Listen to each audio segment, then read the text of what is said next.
Hello, welcome Collins Thank you. to Beyond Lives with Sickle Cell Disease. So I'd like to ask you a few questions so that our audience will understand what sickle cell disease is. Yes. So can you tell us about yourself and when you were first diagnosed with sickle cell disease? So my name's Collins Tieno. I'm a warrior. I was first diagnosed as a sickler at the age of around 15 to 16. So I've been surviving since then up to now. Thank you for that. So Collins, Yes. so what are some of your biggest challenges you face day to day life and how do you manage them? I think I have some challenges at home.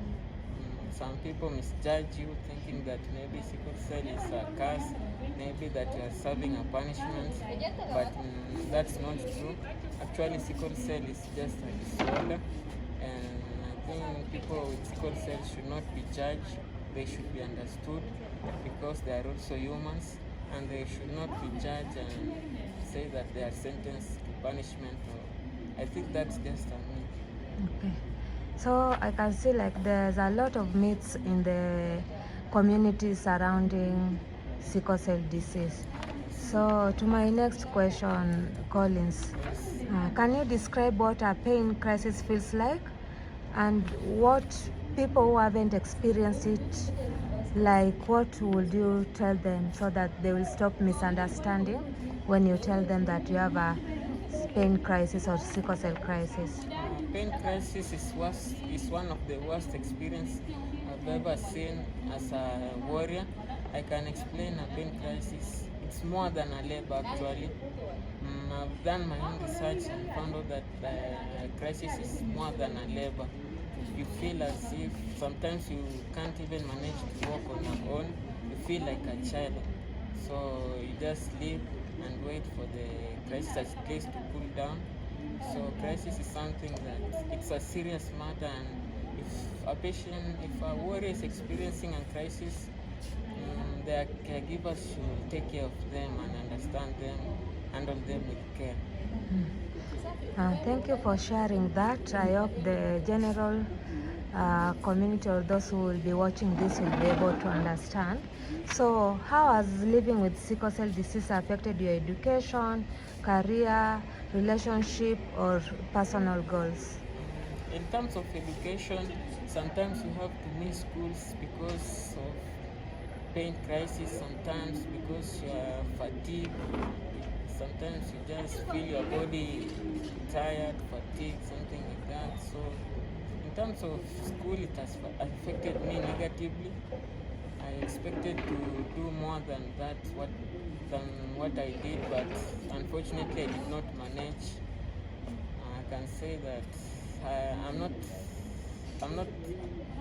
actually I'm happy about that of what I got, but I can advise people out there to handle the students in school properly and try to understand them because that's a serious thing. In terms of relationships, sometimes people misjudge you when you open up to somebody and tell him or her that you are a sickler. Maybe he misjudges you and think that you might infect him or her. So it's a bit of challenging as a warrior, and I think people should understand that we are also humans and we experience emotions, so they should not judge us. They should just accept us the way we are. Thank you for sharing that, Collins. So to my last question, what message would you like to share with people living with sickle cell disease, their families, and the local community around you? First, I will begin with families. Families who have a member who is a sickler, they should understand him or her. They should take care of him or her. They should ensure that he does the necessary, for example, being hydrated, taking the required medications, and avoiding conditions that trigger the crisis. In the society, I would like to tell them that we are also humans and we hate when people say that we are cursed or we are not worthy to be in the community, or you are serving a punishment, it's actually bad, and you feel about it, and you also feel emotionally depressed about it. And also to my fellow warriors out there, I would like to tell them that we should all unite together and fight this disease, because we all know what we are going through, and we should also have hope, and we should also believe in ourselves. We should also take care of ourselves, do the necessary, and God will also help us. Thank you, Colin, so much for sharing that with the audience. So to my last question, we know that when you tell us about our age, because as people living with sickle cell disease, we were told that we could not live up to the age of 18. So how old are you right now?